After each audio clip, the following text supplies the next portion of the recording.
النقرس واليوريك اسيد. ايه هو النقرس؟ النقرس مرض بيسبب الام في المفاصل بسبب ارتفاع اليوريك اسيد في الدم.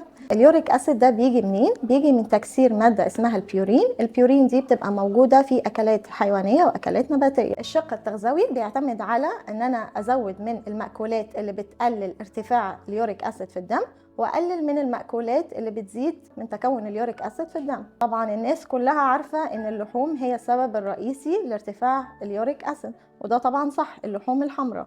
من المأكولات الاخرى اللي بتزود اليوريك اسيد في الدم هنقول السكريات زي سكر الفركتوز خاصه اللي موجود في الحلويات، المشروبات الغازيه، المشروبات الكحوليه. من المأكولات اللي بتقلل ارتفاع اليوريك اسيد في الدم الفواكه وبعض انواع الخضروات اللي هي الغنيه بالمغنيسيوم زي البطاطس والذره والافوكادو. ومن هنا زيارتي لطبيب التغذيه العلاجيه مهمه جدا عشان يتابع معايا حالتي الصحيه ويحدد الاكلات الخاصه بيا والاكلات اللي انا المفروض اكلها او ابتعد عنها.